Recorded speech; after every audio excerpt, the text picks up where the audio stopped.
और दूसरा भाई और हमों को ऊंचाई थी। बहुत बहुत धन्यवाद।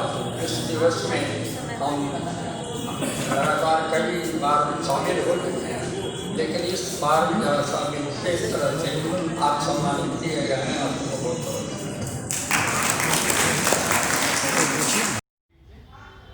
विश्व हिंदी दिवस है। आज आपको ये हिंदी साहित्य सम्मेलन की ओर से सम्मानित किया गया, कैसा लगा? बढ़िया। आज हिंदी की जो उपेक्षा हो रही है इंग्लिश मीडियम स्कूलों में, उसके बारे में क्या कहें? हिंदी, हाँ, वहाँ तो उपेक्षा हो रही है।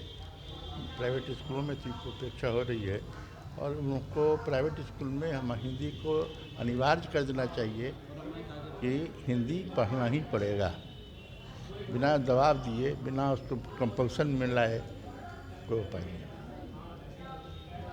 नई पीढ़ियों में हिंदी को लेकर के जो क्रेज है, हाँ, नए पीढ़ी में क्रेज है। असल में है क्या कि हिंदी का जो पठन पाठन है वो सही ढंग से युवा पीढ़ी के बीच जा नहीं रहा है।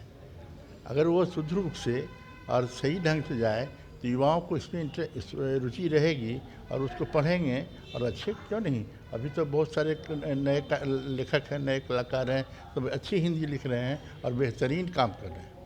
हिंदी साहित्य सम्मेलन जैसा संस्थान और भी बिहार में चाहिए? नहीं, ये 1919 में बिहार हिंदी साहित्य सम्मेलन की स्थापना हुई थी। आप लोगों के युवा हैं, आप लोगों को पता होना चाहिए कि यहाँ डॉक्टर राजेंद्र प्रसाद अध्यक्ष होते थे।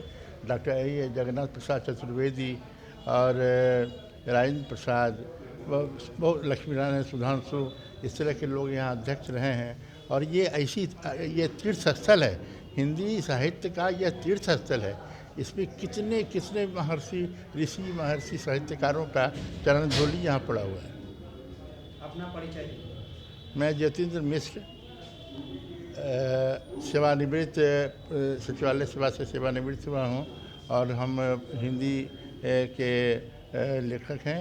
हिंदी में गीत, गज़ल और लिखते हैं। शिक्षा के प्रति हमारा रुझान है। अपना परिचय दीजिए। जी, मेरा नाम नेहाल कुमार सिंह निर्मल है और मैं बिहार हिंदी साहित्य सम्मेलन में युवा विभाग देखता हूँ। युवा विभाग देखता हूँ।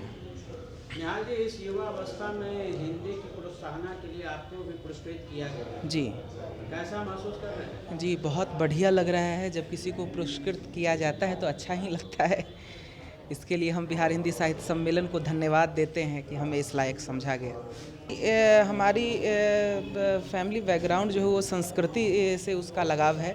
संस्कृति हमारे घर में रचा बसा है और संस्कृति में हम पले बढ़े हैं। इसी के कारण हमें हिंदी ज़्यादा पसंद है और हिंदी के साथ हम रहते हैं। धन्यवाद जी सर, विश्व हिंदी दिवस की आपको बहुत बहुत बधाई। धन्यवाद, आपको भी बहुत बधाई। सर, कुछ ऐसा हो जाता है कि किसी भी निर्जीव वस्तु से किसी व्यक्ति का जब जुड़ाव हो जाता है तो एक पर्याय बन जाता है। अगर हम बात करें जाकिर हुसैन साहब की तो तबला, बिस्मिल्लाह खां साहब की तो शहनाई, और उसी तरह से बिहार में अब हिंदी साहित्य सम्मेलन मतलब अनिल सुलभ हो गए। नहीं, ऐसा नहीं है। आपने ऐसा क्या किया कि हिंदी जो है अपना परचम अब लहरा रही है? देखिए, हमने अपना कर्तव्य पूरा किया है। ऐसा कुछ भी अधिक नहीं किया है जो हमारे पूर्वजों ने किया था। उन्हीं की बातों को, उन्हीं के आदर्शों को, उन्हीं के चेतना को हम फिर नई पीढ़ी को समर्पित करने की चेष्टा कर रहे हैं। आज विश्व हिंदी दिवस है। इस हेतु समस्त हिंदी प्रेमियों को, हिंदी सेवियों को आपके माध्यम से बधाई देता हूँ, शुभकामनाएं देता हूँ। आज ही के दिन 1975 में पहला अंतर्राष्ट्रीय हिंदी सम्मेलन आयोजित हुआ था, जिसकी स्मृति में हम विश्व हिंदी दिवस मनाते हैं 2008 से।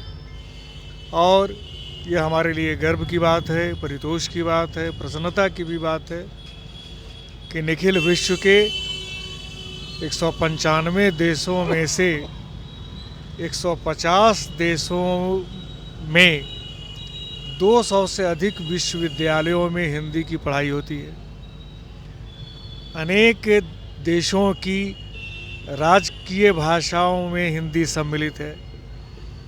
यहाँ तक कि अरब अमीरात, जिसकी भाषा अरबी फ़ारसी है, वहाँ भी वहाँ की न्यायपालिका में हिंदी तीसरी भाषा घोषित हो चुकी है और पूरे विश्व में हिंदी बड़ी तेज़ी से आगे बढ़ रही है। तो ये गर्व की बात भी है, समस्त भारतवासियों के लिए गर्व की बात है।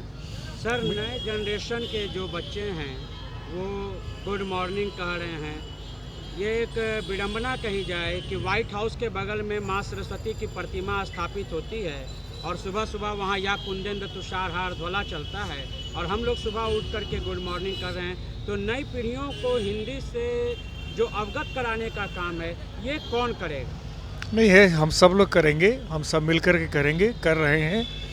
और अब उन्हें नमस्कार कहना सिखाया जा रहा है और जिन लोगों में राष्ट्रीय भाव की उत्पत्ति हो रही है, राष्ट्रीय भावना जागृत हो रही है, उन सब में राष्ट्रभाषा के प्रति, हिंदी के प्रति भी उतना ही सम्मान और आदर जगा है और वे हिंदी के उन्नयन में अपना योगदान दे रहे हैं। मैं समझता हूं कि नई पीढ़ी के सभी बच्चों को, सभी नौजवानों को सुप्रभात कहकर, नमस्कार कहकर संबोधन करना चाहिए। गुड मॉर्निंग और गुड इवनिंग में क्या रखा है।